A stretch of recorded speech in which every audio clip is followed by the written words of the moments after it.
Hey Raghunath, tell everyone about our Patreon community. Sure, Kaustubha. The Wisdom of the Sages Patreon community is an incredible online yoga resource. If you like the type of yoga wisdom and culture we share on the show, then our Patreon community is a great next step.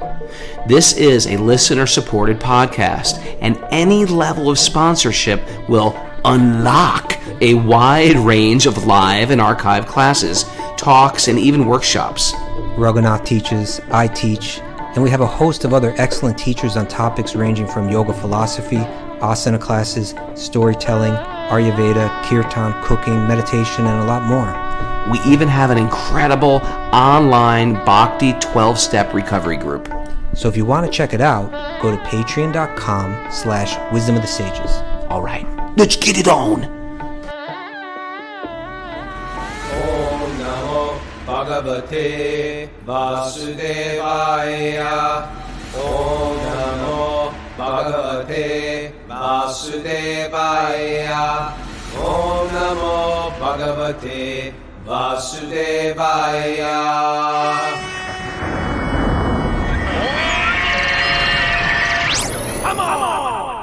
Live from Super Soul Farm, this is Wisdom of the Sages, a daily yoga podcast with your host, Raghunath.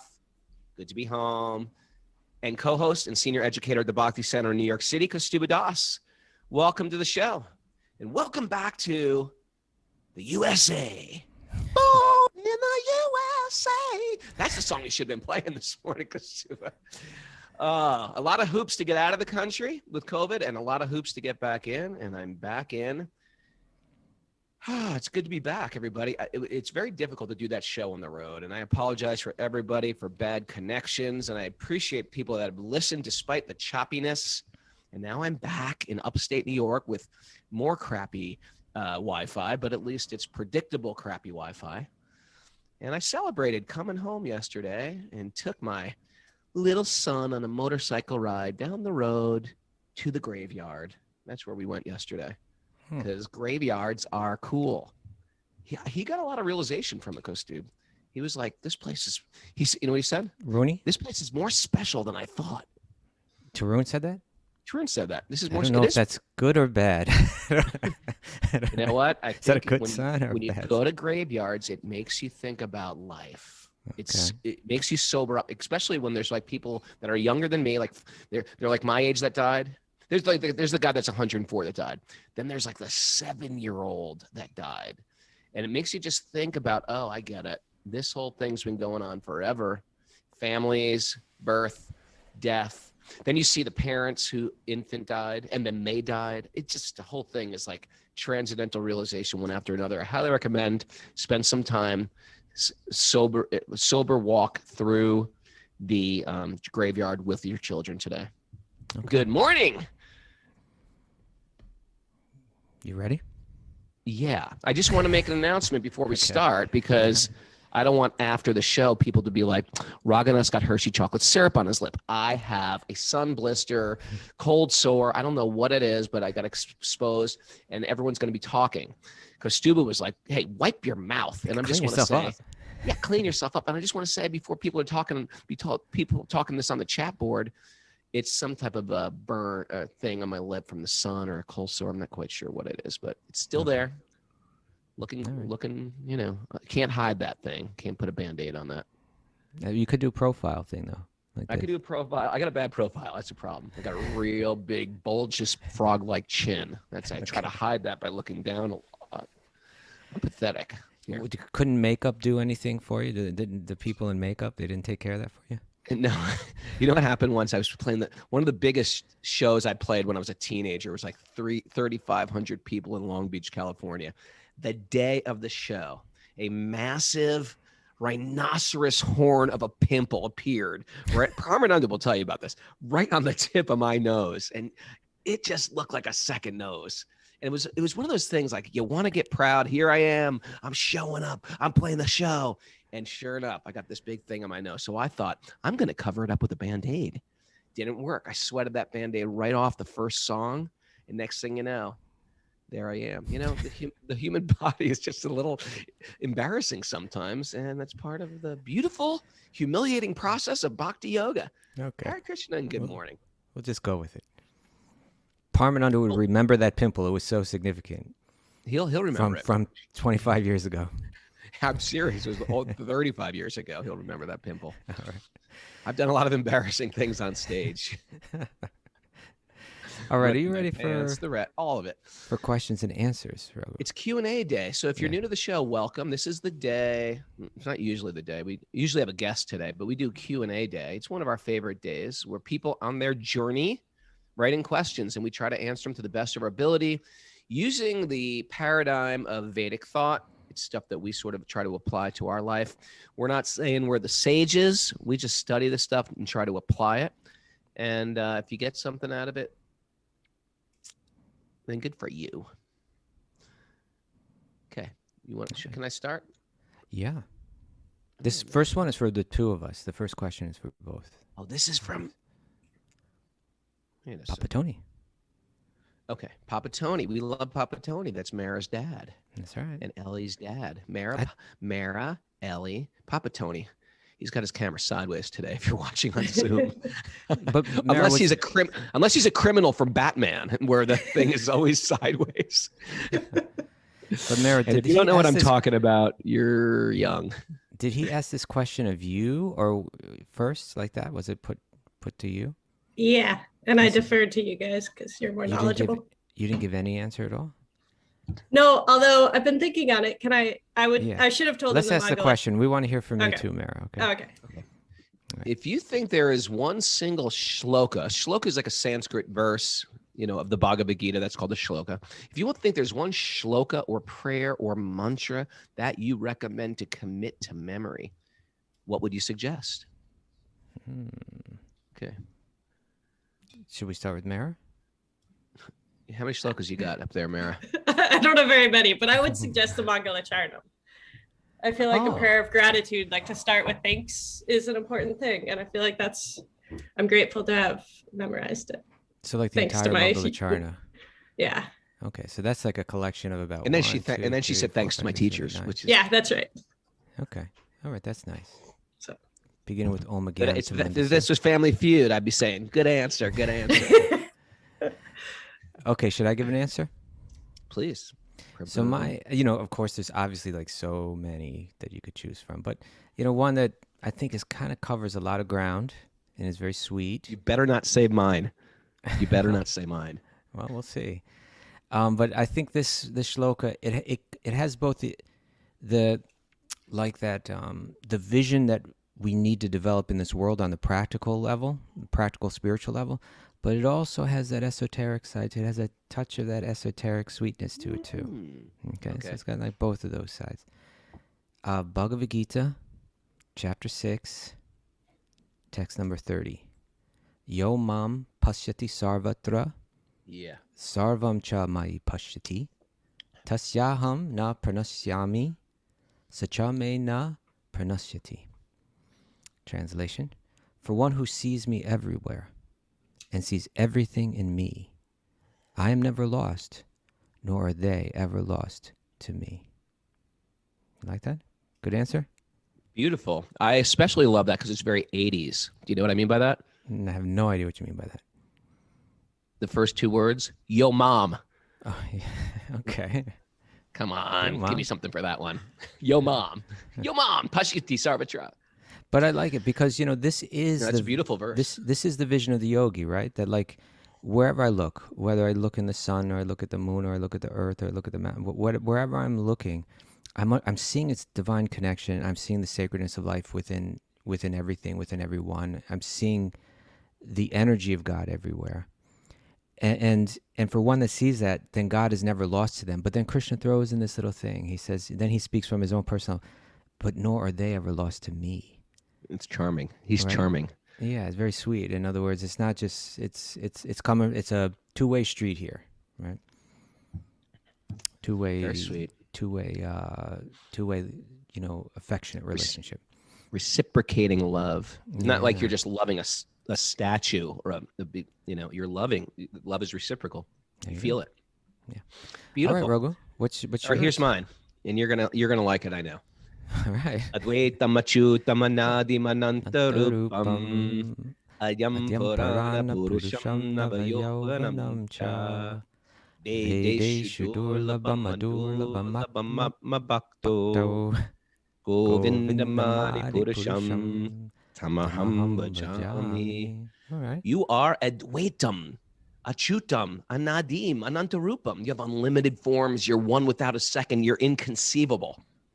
You know, so we just get back from Nepal with all my Nepalese buddies here, pilgrims. And, you know, we see that mountain, the cloud clears. You see that mountain, you're like, wow. You're like mesmerized. You're unbelievable here. So Krishna is even more so. It's the spark of Krishna that creates that mountain in the Himalayas. So he's unbelievable. He's one without a second. And then Krishna goes on more. He's got Anantarupam. He doesn't just have one form. He's got unlimited forms, right? Yeah. Then there is Or his form is Adyam unlimited Purana. too, right? Another His way to form look is- at his form is unlimited. There's no limit That's to another his way to look at it. form. Yeah. Then Adyam Purana. You are the most ancient. So if I said, yeah, Raghunath, man, he's getting ancient. That means like he's wrinkled, his organs aren't functioning well, he can't walk very well. He's ancient. Krishna is the most ancient. But Adyam Purana Purusham Navayovanam Cha. He's just like a little cute baby. He's just like Navayovanam. It means like just like like a child in the season of youth, right? Then it says Vedeshu Vedeshu Durlabam. Durlabam. You study the Vedas, he's very difficult to understand.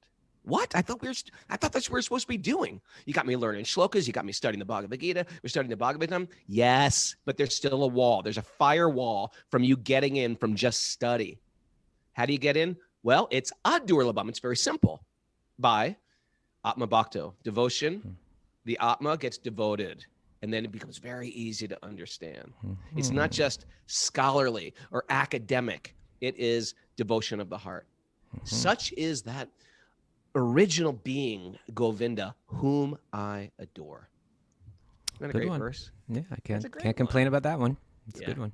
From the Brahma Samhita. The That's Brahma Samhita. I can't remember what number it is, but maybe Mara could think about look it up. 31, 2, 3, 4, maybe 35, Maybe. 535, something like that. I think. All right, beautiful. I hope Alrighty. Papa Tony likes those. So you are first, Mr. K. I've got a Well. question for you. All right. Hare Krishna.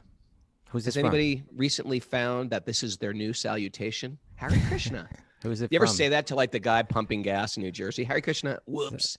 You just Sometimes I catch say that like yourself. when I'm hanging up a phone with someone that's got no, just like habitual, I say, okay, Haribo. Harry, I always say Harry Bowl to people, and I'm like, what did I just say? Yeah, me too. Harry Bowl. Like to the taxi cab driver lets you out. Okay, Harry Bowl. If you know what that means. Okay. Who's the question from? This is from Sankirtan Das. Good name. All right. Great name. Sankirtan Das. I wonder where's he. Okay, he must be local. Sankirtan Das. Hare Krishna. One topic which I don't hear so much is about vanaprastha. So that's the stage of life after when you're older, but before you've ready to preparing to die. When you're sort of like retired, your kids are grown up. One topic which I don't hear so much about is vanaprastha. What does it even mean, vanaprastha, in the modern context? In the old days, you'd shave your head, right? The wife would shave their head, the husband would shave their head. Kids are all grown up, and you go to the vana, you go to the forest to get. There's retirement in the Vedic principle, in the Vedic way. You go more internal and less external. I don't think going to the forest with my wife is an option. One lecture I heard recently mentioned that if the children are grown and out of the house, that is vanaprastha. I'm sure there is more to it than that, but what specifically can one do to begin with this third stage of life? Very good question. I am actually eager to hear your answer because you don't have kids and you're sort of at that age where people would take vanaprastha. So you tell your wife, I'm waiting for her to shave her head. So just to put this in, just to give a bit more context to the question, that there's traditionally through the yogic literature, it describes 4 stages that a person will go through in life. First one would be as a celibate student, servant of the guru, right? Second one would be married life. Third would be kind of like the latter married life after the kids have all grown up. And the fourth one would be like, as an old man, the man would actually leave home and just kind of like go off into the forest himself. Sannyasi. So first thing I like about this question is that it's saying, how do we understand this in the modern context? In other words, it assumes that it might not all be applicable. It speaks to an important dynamic or an important truth, that there's wisdom in these ancient texts, but how we apply that wisdom is challenging in the world that we live in. So we have to find a way to take the essence of that, to take the principles that are there. You know, the details change, right? We live in a different age, but the principles, these are timeless. So how do I take a timeless principle from an ancient text and apply it in such a way where it becomes effective and dynamic in a modern context? And so the idea here is this, is that these 4 different stages of life, there's actually a brilliance behind the design of this. You know, the idea was that if I look at my entire life and I understand this life in terms of its broader purpose, well, what is the broader purpose? You know, as Krishna Bhaktas, as Bhakti-yogis would say, that's Krishna Prema. It's to develop love for God. You know, but if we want to even be like more general, we could say it's enlightenment, right? It's like spiritual enlightenment. So if my entire life is geared towards achieving that goal, then these 4 stages of life are meant to help move me progressively towards that goal. So you start off in your youth by being trained, right? You're a servant of the guru. You're learning the philosophy, you know, the yoga philosophy. You're learning the yoga practices. You're being trained in that. And you haven't even stepped into the crazy world so much, you know, those powerful forces or passions that have the potency to distract the yogi, right? But then when you're, say, 20 years old or so, some, you know, late teens, early 20s, somewhere in that area, generally a person would get married, right? And of these 4 stages, this is the only one where kind of license is given to kind of mess with those, you know, tricky, sticky things that tend to distract the yogi, namely sex and money, right? As a brahmachari, you're celibate and you're not spending any money, right? You don't have any money. But when you're married, these doors open up to go down different paths that may be potentially, you know, veer you away from your yoga practice. But the idea is that in that stage, they're regulated in such a way where you can indulge in them in a regulated way so you don't go too far off and learn through this process.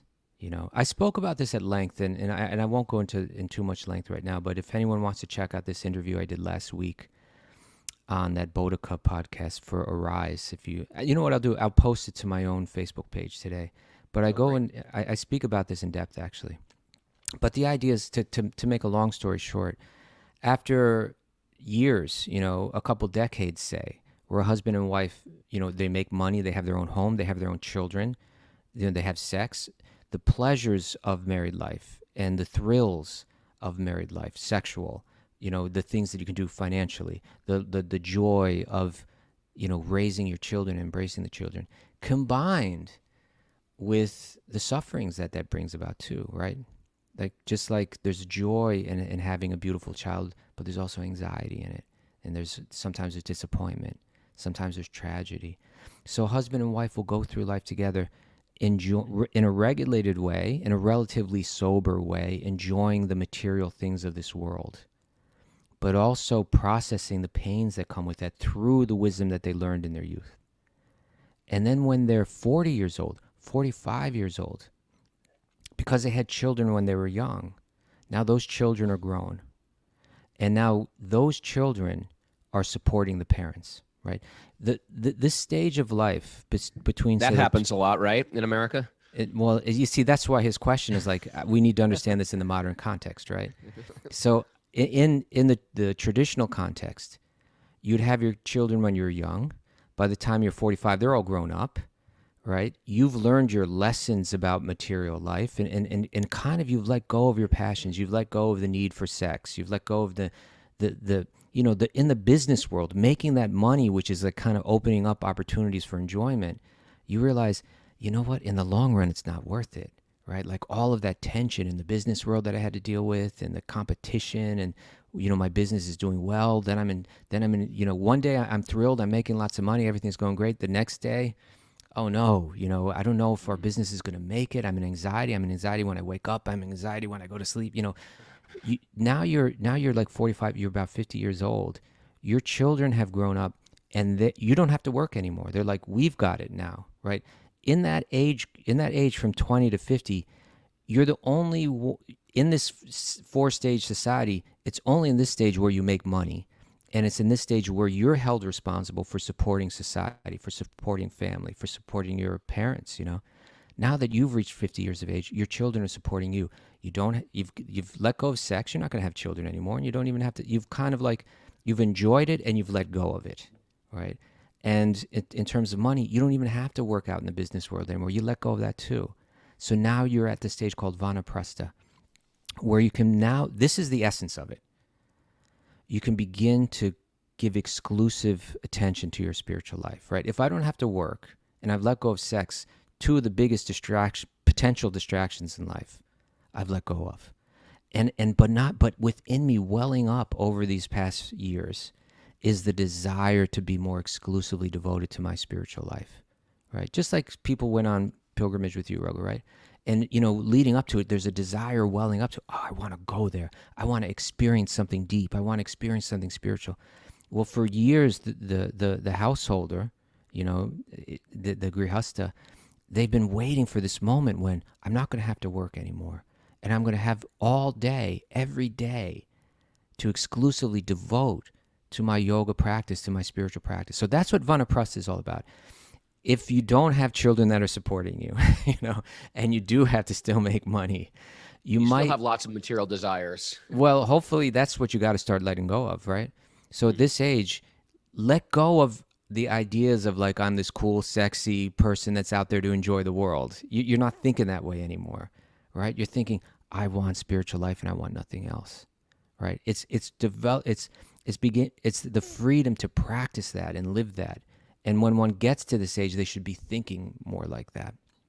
So that's meant to be cultivated. Say you don't have children that are going to support you and you still have to work. Maybe there's ways that you can simplify your life, right? Maybe there are ways where you can let go of the material attachment that you had so that you more exclusively devote your time, because time is running out when you hit this age, right? By the time you hit 50, it should be clear in your mind, time is running out, right? I only have so much more time to achieve that spiritual state that I want to achieve before I die. So I got to get more serious, more exclusive in my focus. And that's what vanaprastha is about. Yeah, Good morning, everybody. Well, no, that is good. Time's running right? out. No, it's true. It's sobering. Yeah. Look at me and Kathy. Me and Kathy Haggerty. We were the old two on the trip. You know what I mean? And you're looking at life from another vantage point. Yeah. When you're young, you're looking up. Everything's up. I'm gonna grow up. I'm fed up. I'm moving up, moving on up. And then you get past 50, you're looking down. Everything's down. What's left? And then you start, but it's sobering and beautiful. And you start to think of like, okay, what is really important? But Kaustubha, you painted out such a beautiful. By the way, I want to just add, you are like a walking encyclopedia, man. You are like a Vedic encyclopedia, and you're very, very lucid and clear and focused. But you're dealing with the point. I mean, that way you laid out the map of how life should be. Yeah, is like, it's like we are so dented in it. No, either like we got into bhakti at 55. Greg DeGace was like, I'm 55 with a 4-year-old. It's like, how do you fit in there? Can you give an answer like that? Well, like, okay, we're all dented. We didn't get married at 20, or we have a divorce, or we're single, and we're 50 and we're trying to remarry. Well, you know what I mean? Okay, yeah, I got you. So just, in other words, it's like this. Let's for instance, say like I'm a woman, right? And I was talking about this a little bit the other day. And society puts a lot of pressure on me to try to present myself as being attractive, like an attractive woman, right? But age is like battling against that, right? So I may be trying to do different things, whether it be with cosmetics, whether it be with surgery, whether it be how I dress, how I act. I'm trying to hang on to my youth in some way because society's convinced me that that's important. My happiness is connected to that. Well, you know what? I'm 50 years old now and I don't give a damn, right? That this is the point. Like, I'm going to let go of that. And to me, like, that would be taking that principle and applying it in a practical way, right? You know what? Let my hair go gray. I don't care. You know what? Like, I have another focus right now. My happiness isn't attached to these things that I think it's all about youth. I want the wisdom. I want the spiritual peace. I want the spiritual insight. And that's become my focus. And you know what? I don't care about the other stuff anymore. It's kind of like that. Like, it's a turning one's back on the concept that I'll find my happiness through materialism, with a greater seriousness, a greater exclusiveness. That's vanaprastha, right? Stop thinking about show in itself. Yeah. This is an interesting show in itself. We could tease out this question forever. Because okay. Because people give that. First of all, we're using that as a currency our entire life. Yeah, we're using that as a currency our entire life, and that's the currency of, it's like going to America. I've got US dollars. They're not going to accept my Nepalese rupees here. That's the currency we've been using, and that's the currency they're accepting. And once you say, no, I'm not playing that game, you're also going to get some people who are saying, I'm sorry, we don't accept that currency. You got to use that currency. So that brings up dilemmas as well. But you're saying there is a freedom you get when you say, you know what, I'm not in that game any longer. I'm going to use a different currency, and that's my behavior, my spiritual connection, and that's my real wealth. And that's probably a very, very, very tough thing to do, especially if we've had the opulence of great beauty and charm, etc. So if you don't focus on it now, you won't have time later, right? You're 50 years old. It's like, so now you got to focus. But like, let's say as a married person and raising your kids, and let's say you've lived in a big kind of more opulent home or whatever. At this age, you might say, you know what, let me simplify it, right? We don't need, all these rooms and all this space. Is there a way that I can simplify my life? Maybe I don't need to work as much if I would simplify my life.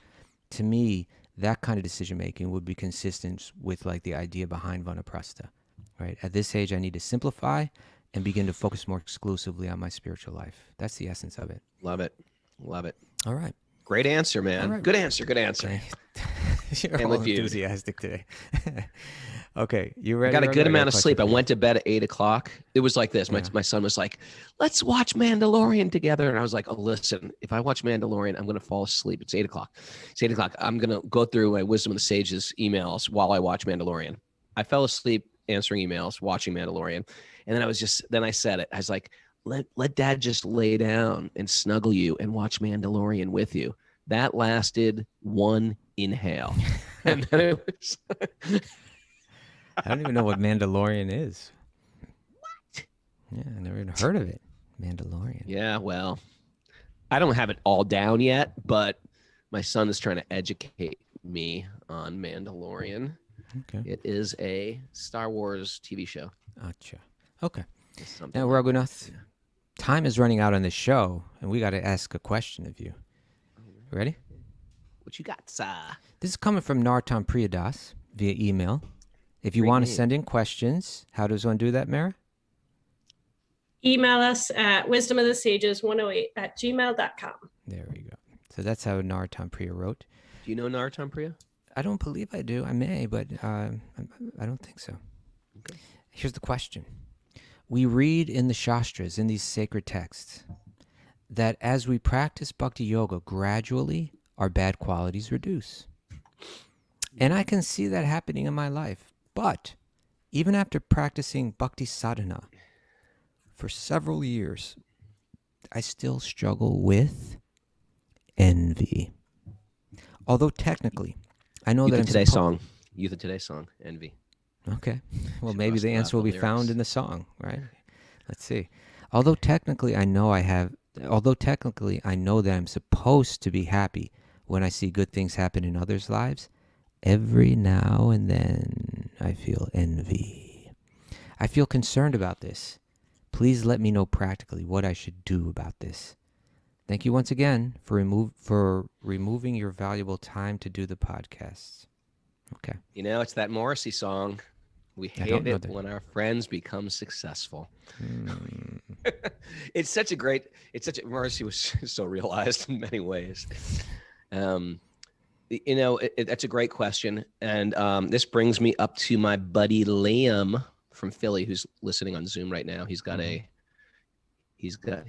renounced his beard in Nepal, shaved it right off for the joy of a straight razor, as well as the bearded Bhakta did that too.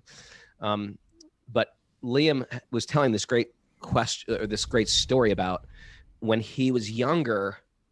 He had a friend. When he was younger, yeah, he heard the story about the singer of the Talking Heads, David Byrne, and he was in high school, and he had a music teacher that said, "You'll never amount to anything." I don't know if I David Byrne's teacher said that too. You'll never amount to anything. You're no good at music, etc. Okay. And David Byrne, in his in his success of his career, every time he got a article glorifying his records or publicity, he'd send it to that music teacher. That's a bit petty, is it not?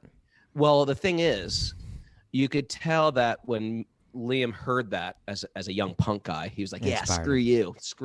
Okay. So he was telling the story in that sort of maybe 20-something or 19-year-old something, like, "Yeah, revenge. We'll tell those guys. We'll show them," which was like our punk attitudes too. Liam's a hardcore guy.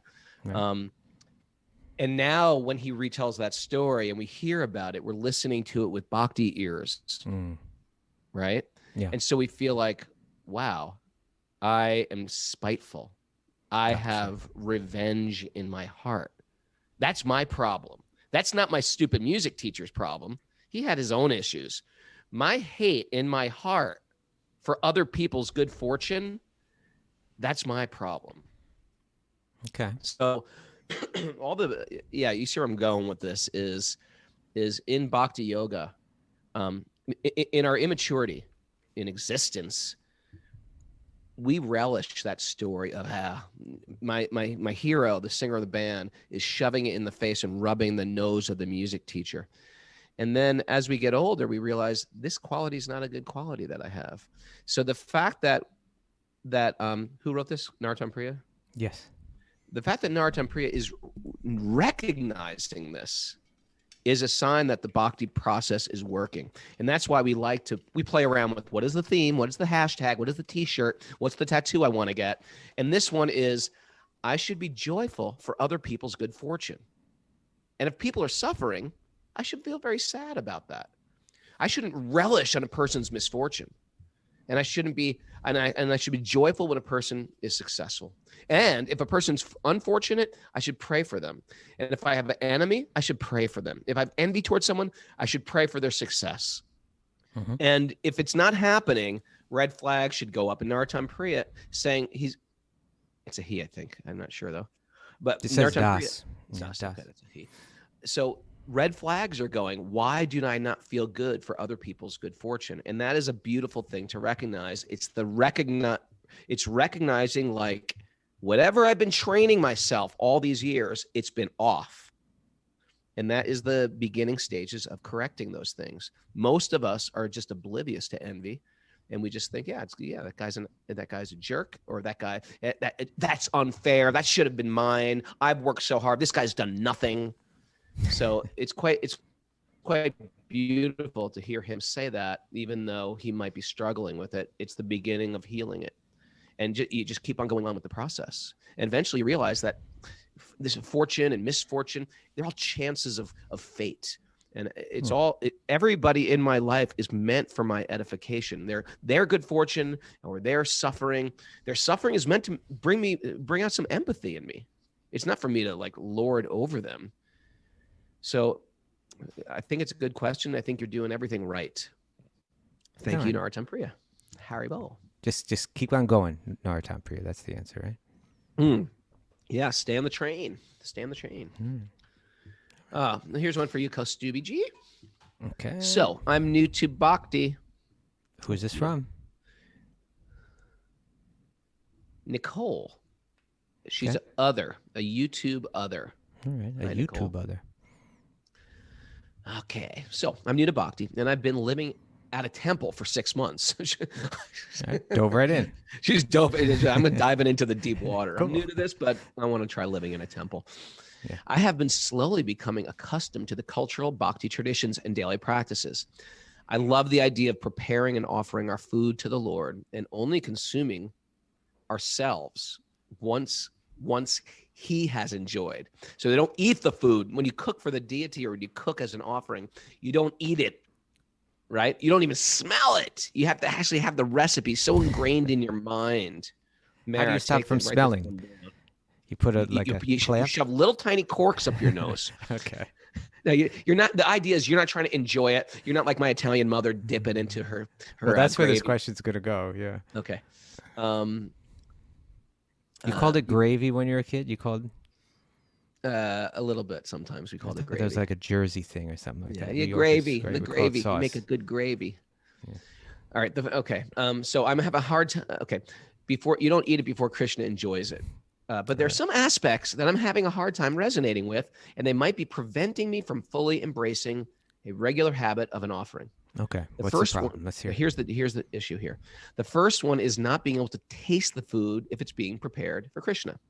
For years, I've had a passion for preparing healthy, plant-based, raw, vegan dishes for myself, friends, and family. Then make some for me, please. Always before I deem any preparation complete, I taste it to make sure it is complete and not missing any flavors. This is 100% a habit of mine and part of my preparation process. Can you please talk a bit about why this is so bad? Right? She's doing it she's doing it. She doesn't want to give them something that's miserable. Right. Because logically, in my mind, I'm having a hard time understanding why it's not okay to taste the food before serving it to Krishna so that I know it's complete. She's like an incarnation of Shabari, I think, from the Rami. I was going to mention that. We'll get there. I've known people at the temple who do not taste before serving Krishna. And then once he has enjoyed it, they will taste it and make alterations after the fact. And I'm like, well, it would have been nice if Krishna could have enjoyed it, the improved product. She's got a good point here. Good argument. Yeah. Now, would love to hear your explanations on this practice. Second thing is not being able to offer onions and garlic and mushrooms. They are also healthy and healing. And it's been difficult for me to wrap my head around that God is satisfied when we offer all our food to him. It is best if we only eat prasadam, but he will not accept onion and garlic and mushroom, but he will accept refined sugars, oils, dairy products. Great point, Nicole. We're going to take down the system with this question. If it doesn't make any sense to me. Please talk about this, please. Okay. Great question. This is great because what this is showing is that Nicole, she doesn't just want to follow, not understanding why.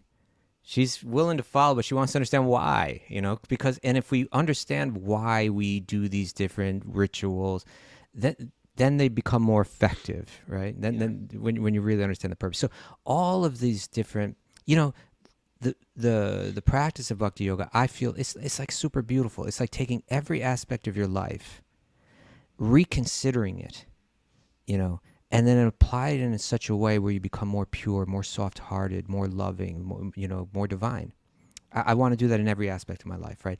And perhaps the most fundamental thing that we do in life is eat, right? We don't go very long without it, yeah? So there's around cooking and eating, the great Bhakti yogis have kind of like shown how we can practice it in such a way where we become further enlightened. So that what that means is that normally we just take everything for granted. This food that's around, it's for my enjoyment. This world is moving for my enjoyment. The Bhakti yogi doesn't think that way. The Bhakti yogi thinks the world is moving for my enlightenment. So how do I understand food, which is an enjoyable thing? How do I understand it as part of my process of enlightenment, as part of my process to restoring my natural love of God, which is my nature? So the way that the yogis have defined how to do that, and we see it throughout throughout these texts, is that whatever we have that we're going to cook and prepare, even from, and this gets to the second part of your question, we choose the finest ingredients, right? Ideally, if we can even grow them ourselves with love, that's the best, right? I'm planting the seeds and nurturing the plants. I'm doing it with a feeling like I want to offer this to Krishna, the object of my love. Right.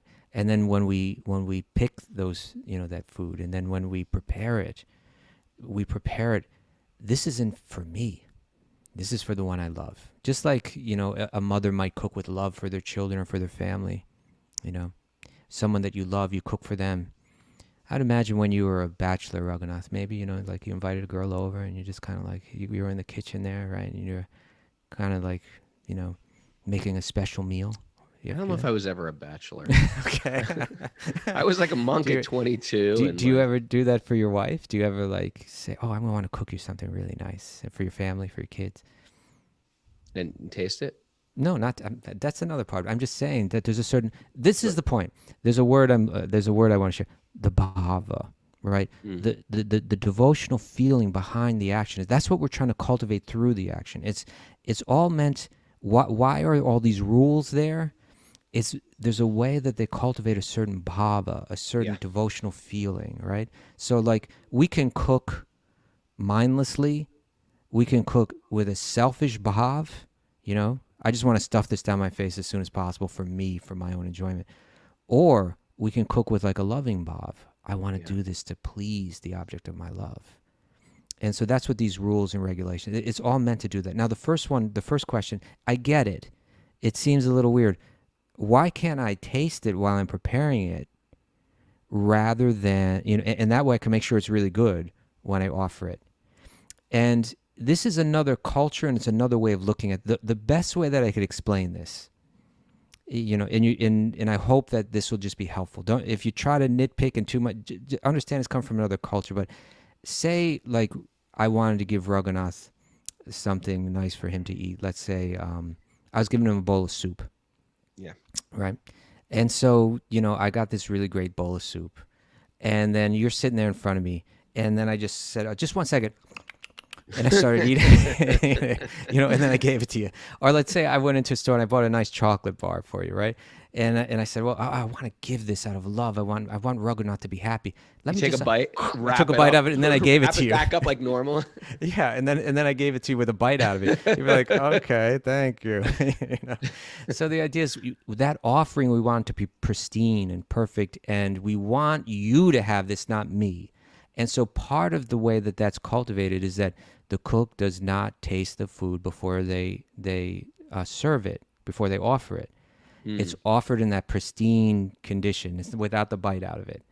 And so, and then she makes this strong logical argument, but I've seen people prepare food that way and then offer it and then taste it afterward, realize that it could be improved, improve it, and then serve it out to to everyone else. Why wouldn't it be better if they tasted before so that the offering would have been more tasty?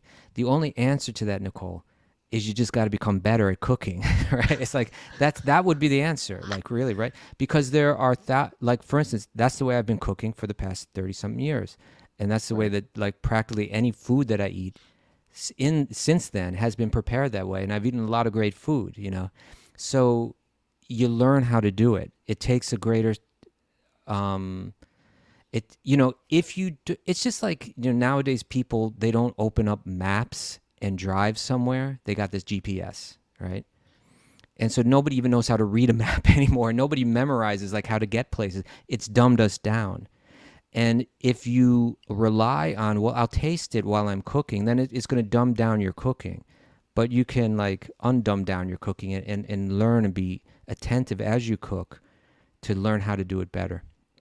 And so that's what the yogi cooks do. They just learn how to cook it better. You become more attentive to how to spice it right and how to do things right. So you can learn that, Nicole. Have faith. Have faith. You can learn it. But just to show the higher principle, there is one instance that Raghunath mentioned. This woman Shabari, right? Who was like she wasn't cooking, but there's one fruit in particular. Do you know what it's called, Raghu? It's a bale fruit. Bale fruit, really? It's the little bale, not the Mayapur bale. It's the little, the kind that grow in Vrindavan. Okay, so there's a little fruit, and like with most fruits, like if you have a banana, you can look at it and know when it's ripe. If you have a mango, you can feel it and know when it's ripe. But with this berry, there's no indication externally whether or not it's ripe. And when it's ripe, it's absolutely delicious. And when it's not ripe, it's really bitter. And so in offering these berries to Lord Ram, she wanted to make sure she wasn't offering bitter ones.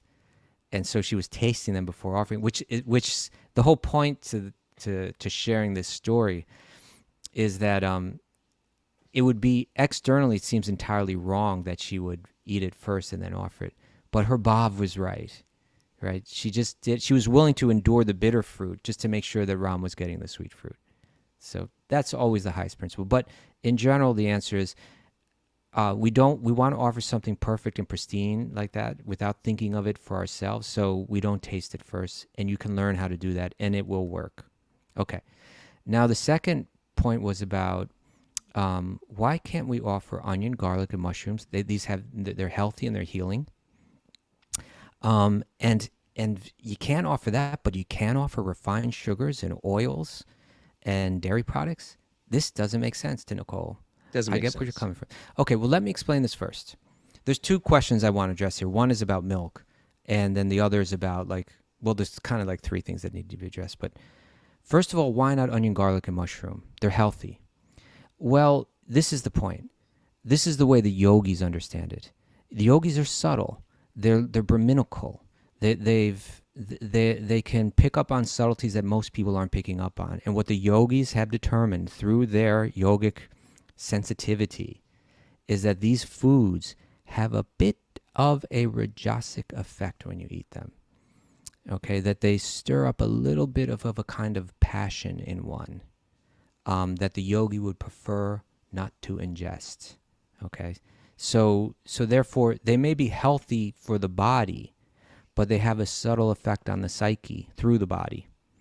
And so it's not the end of the world. It's not like you're going to go to hell or anything like that. But the yogi would prefer not to eat those foods because everything that they do is to refine their consciousness. And if you knew how the real Brahmins live, they are so expert at understanding the subtleties of everything, and they're really concerned about it. So as a regulation, the Vaishnavas, we generally don't eat these foods. That's the reason. They might be healthy for the body, may or may not be, depending on the circumstance, but they do have a subtle effect. It's not the biggest thing in the world. It's not the end of the world. You're not going to go to hell, but that effect is there. And you may not recognize it in the beginning, but perhaps as your yoga practice gets deeper and as you refine yourself and you get more and more Brahminical sensitivity, you may pick up on that yourself. That would be my answer about onions and garlic and mushrooms. Okay, then the next question is, we can't offer that, but we can offer sugars, refined sugars and oils and all other kind of stuff like that. Well, now understand this, Nicole, this is important too, that these texts were written long before all this processed food was around, before they had refined sugars and all this. These texts were written when everything was healthy. You walk into a grocery store nowadays, for a person that's well informed, there's almost nothing there to eat. It's just boxes and boxes of refined food. It's just with palm oil in it, canola oil in it, all this stuff that's just absolutely terrible for you. And even the fruits and vegetables are made with pesticides and all kinds of terrible. There's, you walk into this massive store and there's practically hardly anything you can walk out with. So these texts were written when everything was good and wholesome and healthy, And so they weren't concerned with telling you don't offer refined sugars. They had jaggery, they had gur, they had really healthy, delicious kind of sugars and so on. And they didn't even conceive of using unhealthy oils for cooking. They would use ghee, which is extremely healthy, which brings me to the next question. She mentions milk.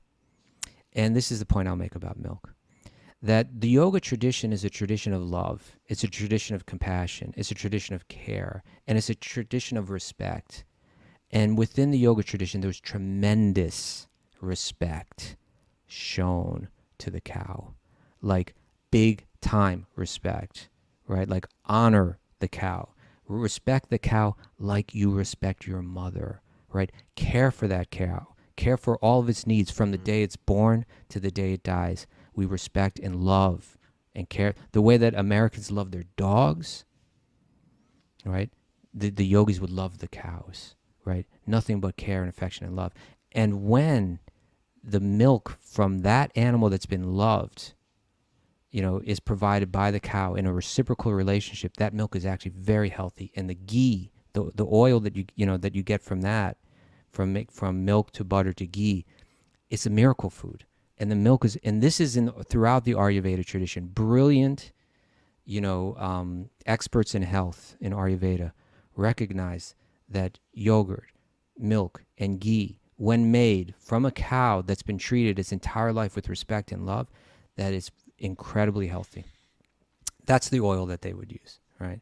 Especially. And but what our culture, we live in a culture that has no respect for the cow. As a matter of fact, that is extremely horribly cruel to the cow, right? Treats the cow in the most horrible, torturous ways. And they pump that cow full of all kind of antibiotics. They abuse that cow with violence at every stage.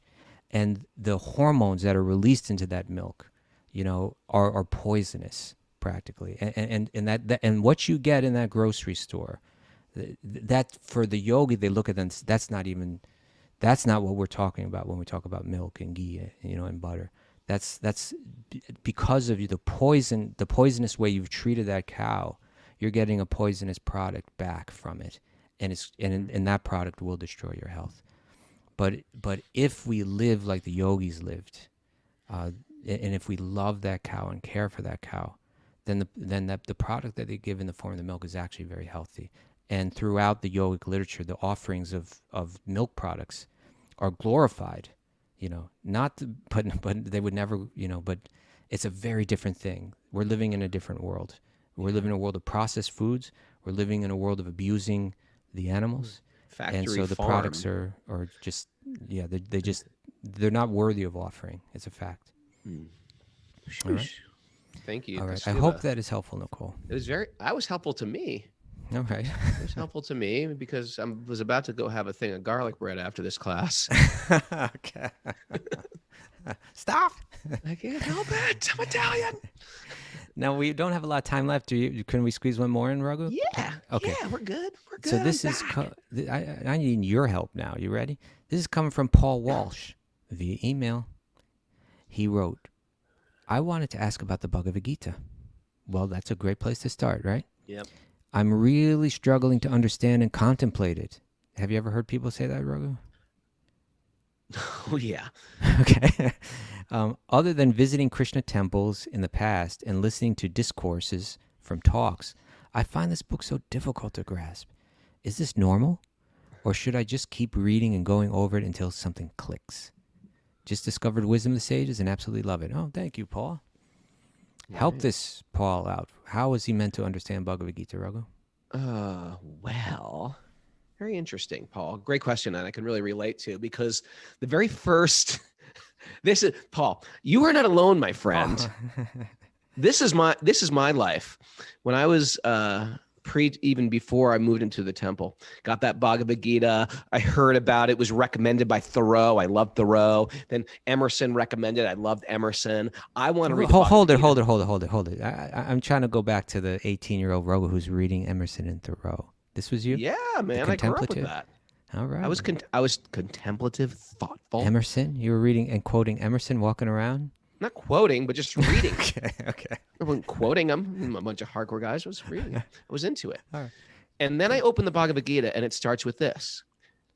Dhritarashtra said, O Sanjaya, after my sons and the sons of Pandu assembled in the place of pilgrimage at Kurukshetra, desiring to fight, what did they do?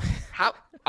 My attention deficit disorder mind was like, good night. I like, then this text too. Sanjaya said, O king, after looking over the army arranged in a military formation by the sons of Pandu, King Duryodhana went to his teacher and spoke the following words. That first chapter, text 5 is even better. There are also great heroic, powerful fighters like Drishtaketu, Chekitana, Kasiraj, Purajit, Kunti Boja. And we're only in the 5th verse. You know, it's so funny. What you just said just reminded me of something that I just saw on Facebook just yesterday. Yeah. But a friend of ours posted this. He said, be aware. When you explain Bhagavad Gita's backstory to brand new people, it sounds exactly like this. Clan Dury's seat was Dury in the parish of Scone, Fife, with Craigluscular near Defferman Rosson Castle in Burschenland. It's like one of those Aladdin fill in the, Yeah, but there's so many long names and you don't know what they mean and you can just easily get lost. The whole thing's confusing. And if you want my God honest truth, before I even move into the ashram, I was just like, I can't read this book. I got into bhakti, living in the ashram, putting on a robe, going through all the rituals without ever reading the Bhagavad Gita. And you know how? Just from the mercy of devotees, explaining things to me. And it's sort of like what we're trying to do on Wisdom of the Sages. We're trying to take, which is sort of thick and sort of heavy and sort of weighty, and trying to break it down in bite-sized chunks to make it digestible. So I recommend, first of all, praying to the Gita itself and trying again. Praying to the Gita itself, Krishna in the Gita, please explain, please reveal yourself to me. That's one way you can do before reading. But I will say is hearing things like Wisdom of the Sages or lectures like that, then when you go back and read the Gita, it makes a little bit more sense. That first chapter is incredibly heavy with names, and it's very confusing. Those names can be broken down and made a little bit even more digestible by reading the Mahabharata, which is a massive book, but it's a great read. And you can even understand the context of why they're at war. And also, like, who is this Krishna and why do I want to hear from him? And who is Arjuna anyway? But if you know the whole story of it, by the time you get to the war or to the Bhagavad Gita chapter, because the Bhagavad Gita is one chapter of this massive ancient epic, you really are eager to want to know what Krishna is going to say, and you really are in love with Arjuna at that point. So we're sort of like dropping people right in the middle of the book, out of context, with all these names. Matter of fact, a lot of the names in that first chapter, you already know in advance who they are, what they've been going through, their good points, their bad points, who are these people on the other side that Arjuna has to fight. So I'm with you, and I am a lousy reader, especially at my age right now. I'm a lousy reader. I'm a good listener. I can listen to audiobooks and stuff like that. It's embarrassing for me to say that as I'm one of the teachers here. I'm Wisdom of the Sages, but I'm a lousy reader, lousy retention, but I can listen to audiobooks. And one way when I do read is I pray to the book itself to reveal itself to me. And another is to the degree that I understand the philosophy. Like, for example, as we go through this Srimad Bhagavatam, the Bhagavad Gita becomes very easy to understand. That's just what happens. The Bhagavatam is very, very heavy and thick. And it's out of context for all of us, because for us Westerners, a lot of Indians know all these people, but it's out of context. We don't know this plethora of characters and gods and goddesses. But if you're from India, you grow up with all this stuff. For us, it's like a completely foreign. It's just like reading the Iliad or the Odyssey, and we're supposed to make heads or tails of it and apply our life to it. So really, I think good friends that you can relate to, that speak your speak, right? There's people that you know that they talk to you. They talk to your heart. Keep those people close, or listen to their lectures or read their books and stuff like that. And it will help you understand that which at first becomes very lofty. Now I love reading the Gita, but I will say I actually lived in the temple and had never read the Bhagavad Gita. Well, so can you give some concrete sources, resources? Well, I think Wisdom of the Sage is a good resource, because we're talking about all. But specifically on the Gita. Things. I mean, specifically on the Gita.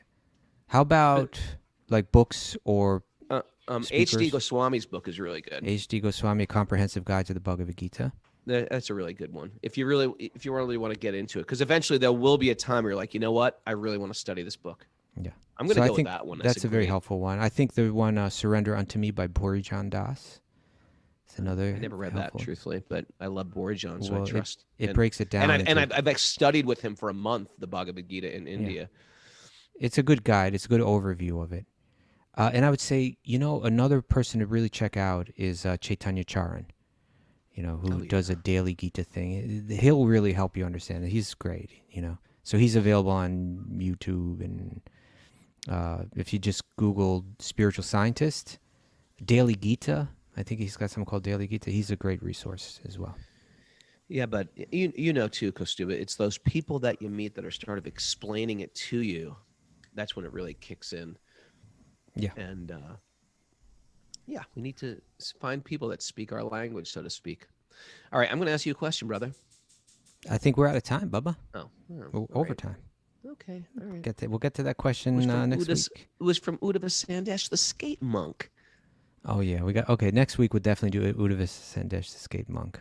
All right, thanks everybody for joining us. Q&A day. You're always welcome to send us a message at wisdomofthesages108@gmail.com. If you got any personal questions for me, you can write me at Raghunath Yogi on Instagram. And also, I'd love for you guys to go to Apple Podcasts and write a review. And in that review, even if you don't write a review, tell us your story of how you came to Bhakti. We all love to read it. If you're listening to this right now, just go through those and just read people's story. It's just so great to read. And of course, you can drop us a 5-star. It helps our rankings on Apple Podcasts. Great to see everybody again. Thanks for tolerating my bad connection while I was in Nepal. It's good to be back. And thanks for all those people who came to Nepal, all the others out there who are traveling with me. And thanks for Kaustubha and Mara for tolerating me while it was so difficult to reach. Let's dance.